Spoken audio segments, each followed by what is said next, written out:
In the ancient world of gods and heroes, where legends and myths intertwined, one story stood out above all: the epic tale of the Trojan War. It was a conflict that would reshape the ancient world, born from the whims of gods and the passions of men. Paris, a prince of Troy, was chosen to judge the fairest among three goddesses: Hera, Athena, and Aphrodite. Aphrodite, in her cunning, promised Paris the most beautiful woman in the world, Helen of Sparta. Enticed by this offer, Paris awarded the golden apple to Aphrodite and soon after sailed to Sparta, where he abducted Helen and returned with her to Troy. This act of love and betrayal would ignite the flames of war. Menelaus, Helen's husband and king of Sparta, was enraged. He called upon his brother Agamemnon, the powerful king of Mycenae, to lead a vast Greek coalition against Troy. The gods watched with bated breath, each picking sides in the approaching conflict. The Greeks assembled the greatest heroes of their age: Achilles, the invincible warrior; Odysseus, the cunning king of Ithaca; and Ajax, the colossal defender. For 10 long years, the Greeks laid siege to the walls of Troy, engaging in fierce battles that saw the rise and fall of many warriors. Achilles, driven by a blend of pride and fury, clashed with Hector, Troy's noble defender. The duel ended with Hector's tragic fall, casting a shadow of doom over Troy. Despite their efforts, the Greeks could not breach the city's formidable walls. A plan was devised by Odysseus that would become the stuff of legend: the Trojan Horse. A giant wooden horse, hollowed out to hide a select group of Greek warriors, was left at Troy's gates as a deceptive offering. The war's spark was ignited at the wedding of Peleus and Thetis, where Eris, the goddess of discord, tossed a golden apple inscribed, "To the fairest." Greek gods and goddesses cringed as the apple rolled, for they knew that a single gesture by Eris meant impending chaos. As the golden fruit rested, Hera, Athena, and Aphrodite stepped forward, each convinced the message was meant for them. The dispute grew fierce. Hera, queen of the gods, promised power and kingdoms. Athena, goddess of wisdom and war, offered unparalleled skills and victory in battles. Aphrodite, the goddess of love, whispered of unmatched beauty and the most beautiful woman on earth. Olympus trembled with their heated argument, and the other gods looked on helplessly. It was Zeus, king of the gods, who decided the matter should be settled by a mortal. He chose Paris, a Trojan prince known not only for his fairness, but also for the unfortunate prophecy linked to his name. The three goddesses descended to the mortal realm and presented their bribes to Paris. Hera's offer enticed him with dreams of ruling empires stretching as far as the eye could see. Athena's gift dangled visions of heroism and invincibility before his eyes. But it was Aphrodite's promise that seized his heart. She vowed to give him Helen of Sparta, the most beautiful woman in the world. Paris, overwhelmed by the irresistible allure of Aphrodite's words, handed the golden apple to her. Destiny had been decided. Paris' choice had consequences. Helen, the wife of Spartan King Menelaus, was renowned far and wide for her unparalleled beauty. Her striking looks and regal demeanor captivated all who beheld her. But Helen's allure caught the eye of Paris, a young prince of Troy, who, enchanted by her presence, devised a plan to whisk her away to his city. One fateful evening, Under the guise of a diplomatic mission, Paris seized his chance.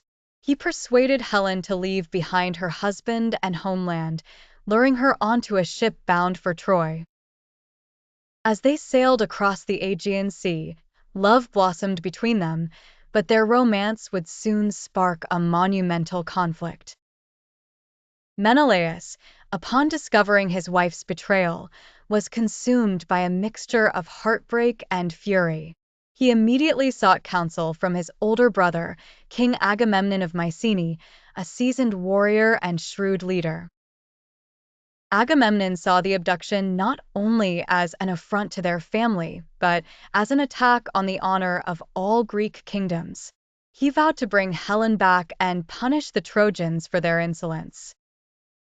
Rallying the Greek states, Agamemnon called upon every king, warrior, and soldier to unite under a common cause. The call to arms echoed through the land as heroes from every corner of Greece heeded Agamemnon's plea. Among them were legends such as Achilles, the mightiest of Greek warriors, and Odysseus, renowned for his cunning intellect. Together, they forged a formidable alliance. Preparing for the impending war, the Greek forces amassed on the shores of Aulis, readying their ships and honing their weapons. The air was thick with anticipation and the weight of impending battle. As the fleet set sail towards Troy, they braced themselves for a conflict that would be immortalized through the ages. The abduction of Helen was not merely a personal slight, but a catalyst for one of history's most epic wars. The fate of nations hung in the balance as the Greeks embarked on their quest to reclaim Helen and uphold their honor. The stage was set for an epic saga of love, betrayal, bravery, and the relentless pursuit of justice. 1,000 ships set sail from Greece, led by legendary heroes like Achilles, Odysseus, and Ajax. The sun shimmered on their bronze armor as the vast fleet cut through the Aegean Sea, intent on a single purpose, the conquest of Troy. King Priam's formidable city, with its towering walls and valiant defenders, stood as both a challenge and a prize to the determined Greek forces. Upon their arrival, the Greeks beheld the imposing walls of Troy, seemingly impenetrable, but this only steeled their resolve. The thunderous clash of battle marked the beginning of a siege that would last a decade. Achilles, with his unmatched prowess and nearly invincible form, led the charge with fury unmatched. Odysseus, cunning and wise, strategized tirelessly, ever seeking a way to outsmart the Trojan defenses. Ajax stood as a bulwark, his immense strength and heroic spirit inspiring the Greek ranks. As the years dragged on, each side experienced moments of victory and despair. The gods themselves seemed to play favorites, with Athena aiding the Greeks and Apollo favoring the Trojans. The battlegrounds witnessed acts of valor and brutality, from the duels of champions to the sacrifices of nameless soldiers whose blood turned the soil red. Inside Troy, King Priam watched over his city with a mixture of hope and fear. His sons, Hector and Paris, became central figures in the conflict, each carving out their destinies on the fields of war. Hector, the noble warrior, was the pride of Troy, while Paris, whose love for Helen had sparked the war, faced his own inner turmoil amidst the chaos. The siege of Troy was as much a test of character and wit as it was of strength. Heroes fell, legends were born, and the fate of the city remained uncertain as each clash echoed the timeless struggle between ambition and honor. In the end, it wasn't sheer force, but the brilliance of Odysseus that would turn the tide. The famed wooden horse, a ruse that brought Greek warriors within the walls of Troy, marked the beginning of the end. As the city slept, the hidden soldiers emerged, opening the gates for the Greek army. Troy fell in a night of fire and destruction, sealing its fate in the annals of history. The Greek armada returned home, their journey marked by triumph and tragedy, forever enshrined in the epic tales of heroism and the whims of the gods. Among the Greek warriors, none were more formidable than Achilles, son of Peleus and Thetis. His prowess on the battlefield was unmatched, but a quarrel with Agamemnon over a captured maiden led Achilles to withdraw from the fight. His absence proved costly as the Trojans, led by the valiant Hector, gained the upper hand. As the Greeks faltered, the morale of their army plummeted. With every Trojan victory, Hector's legendary status grew, casting a long shadow over the Greeks. In the Greek camp, voices of dissent and despair echoed, questioning the wisdom of Agamemnon's decisions. Meanwhile, Achilles remained in his tent, his heart burning with a mixture of rage and sorrow over the loss of Patroclus, his closest companion, who had donned Achilles' armor in an attempt to rally the Greek forces but was slain by Hector. Haunted by visions of Patroclus and urged by his mother, Thetis, Achilles' wrath finally reached its boiling point. Clad in divine armor forged by Hephaestus, Achilles emerged onto the battlefield like a tempest, his eyes set on Hector. The very sight of him reignited the Greek spirits. A pivotal showdown loomed as Achilles and Hector faced off, their clash sending tremors through the ranks on both sides. Achilles' fury proved insurmountable, and after an intense duel, he struck Hector down. Yet, with his vengeance momentarily sated, Achilles was left to grapple with the echoes of his own actions and the looming shadow of his fate. In the throes of war, the Greek camp buzzed with tension and despair. Achilles, the mightiest of the Greek warriors, had withdrawn from the battle, his ire unyielding. His tent was a place of brooding shadows, but not even his rage could dampen the concern in Patroclus' eyes as he looked out at the battlefield. The tide was turning against the Greeks, and something had to be done. With a heart heavy yet resolute, Patroclus approached Achilles. "Let me wear your armor," he implored, knowing the sight of the invincible gear would inspire their comrades and strike fear into the Trojan hearts. Achilles' eyes flickered with a mix of pride and sorrow. He knew the risks, but he could not refuse his dearest companion. With a solemn nod, he relinquished the armor that had seen countless victories. Once clad in Achilles' armor, Patroclus surged into the fray. The Greek soldiers rallied by what they believed was their most formidable champion. On the front lines, he was a whirlwind of might and valor, pushing the Trojans back and reigniting hope among his fellows. Yet, fate had decreed a different outcome for Patroclus.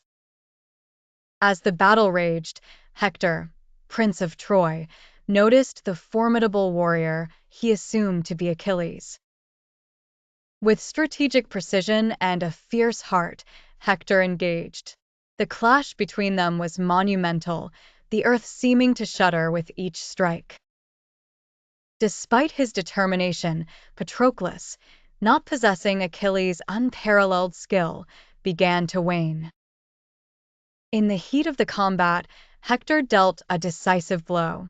Patroclus fell, his life ebbing away as he sent a final, poignant message of love and loyalty to Achilles.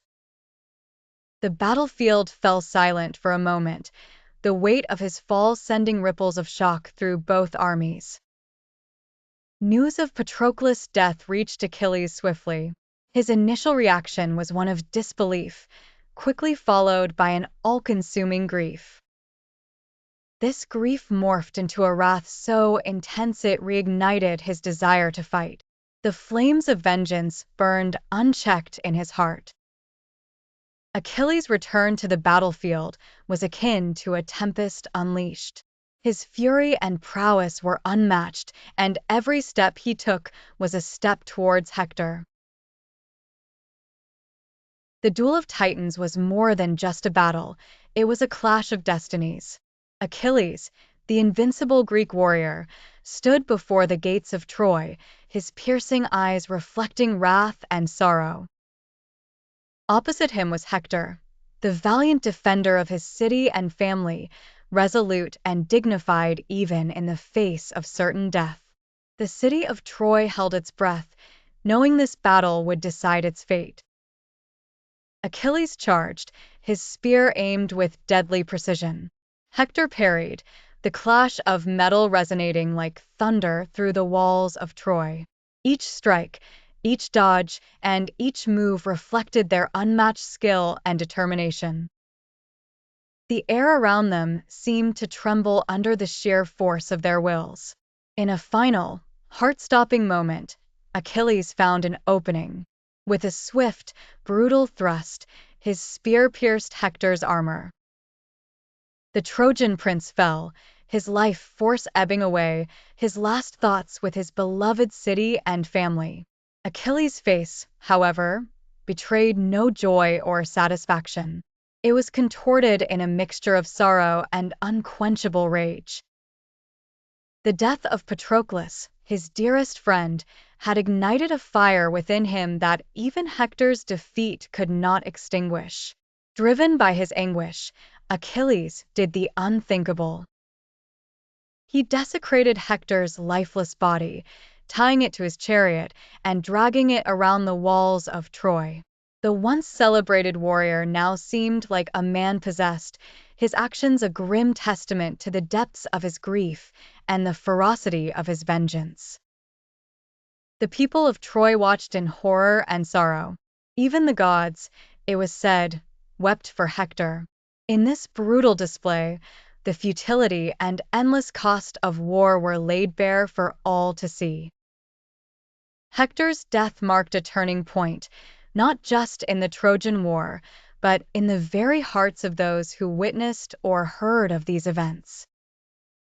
Achilles' rage had consumed him, transforming both men into legends, their tales etched forever in the annals of history as a stark reminder of the potent mix of honor, vengeance, and the tragic human cost of their clash.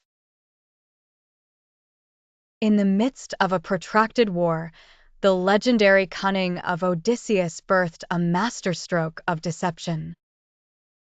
The Greek leader proposed constructing an enormous wooden horse, hollowed out to hide an elite group of soldiers, intending it to be a ruse beyond compare.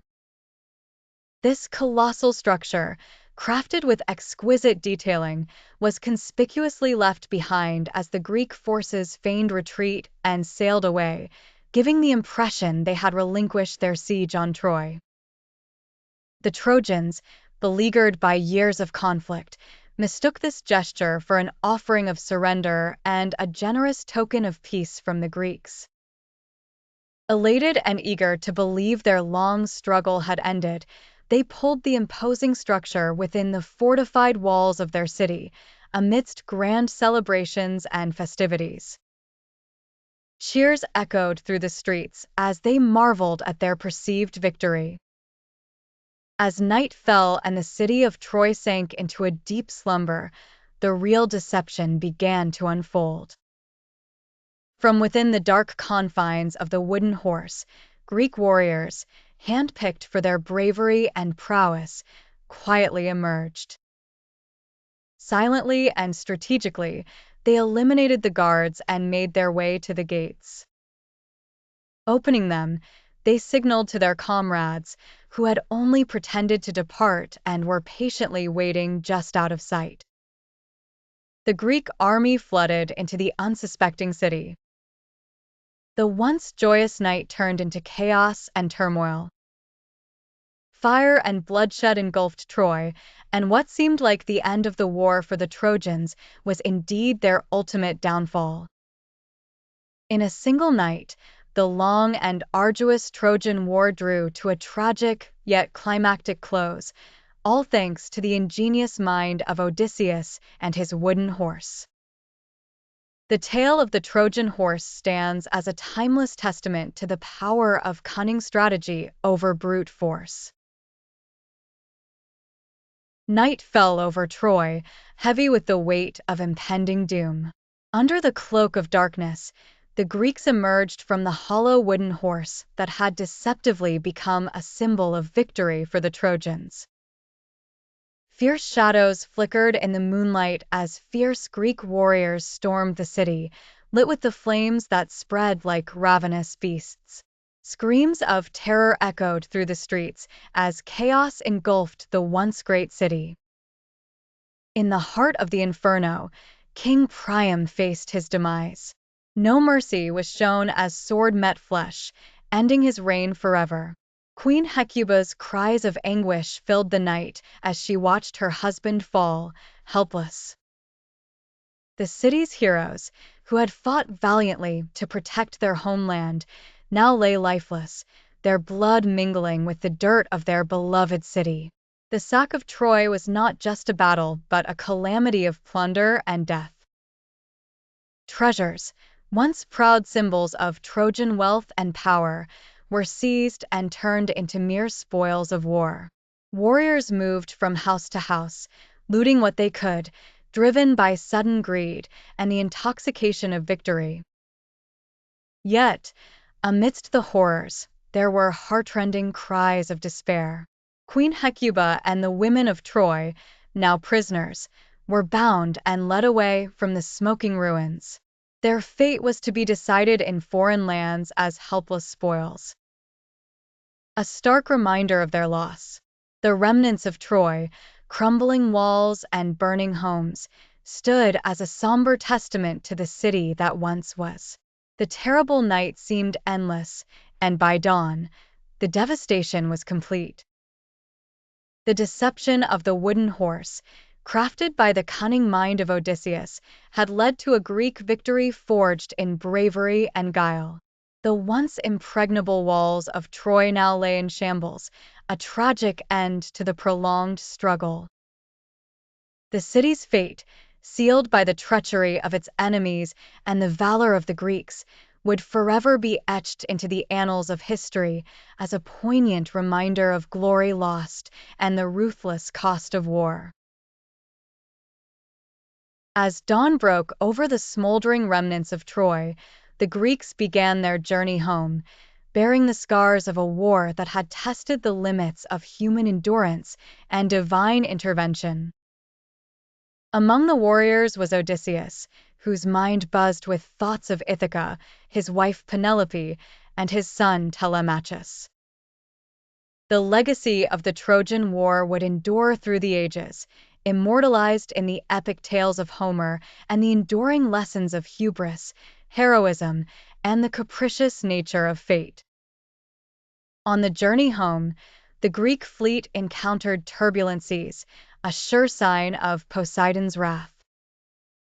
Odysseus, known not just for his courage, but also for his cunning, devised plans to guide them safely through. Yet, the gods had other intentions. A storm scattered the ships, and Odysseus found himself washed up on unknown shores. Hungry and exhausted, he surveyed the landscape, prepared to fight or flee if necessary. He did not know this would mark the beginning of his prolonged odyssey. Meanwhile, back in Ithaca, Penelope remained steadfast, fending off suitors who vied for her hand and her husband's throne. She wove a shroud by day, unpicked it by night, a stall that bought her time but not indefinite patience. Telemachus, just a boy when his father left, was now a young man. He harbored dreams of sailing in search of Odysseus, but faced the burden of protecting his mother and household. Elsewhere, in the kingdom of Sparta, Menelaus and Helen returned to a home strained by the war's aftermath. Helen, the face that launched 1,000 ships, tried to reconcile her past actions with her present life. Their relationship was an uneasy truce, strained by memories and loss. Years passed, and tales of Odysseus's cunning spread far and wide. There were stories of him outwitting giants, navigating treacherous waters, and even descending into the underworld. When Odysseus finally returned to Ithaca, he found a palace overrun with suitors and a son nearly a stranger. Disguised as a beggar, he plotted his re-entry into his own life. In a climactic test of archery, he revealed his true identity, vanquished the suitors, and reclaimed his kingdom.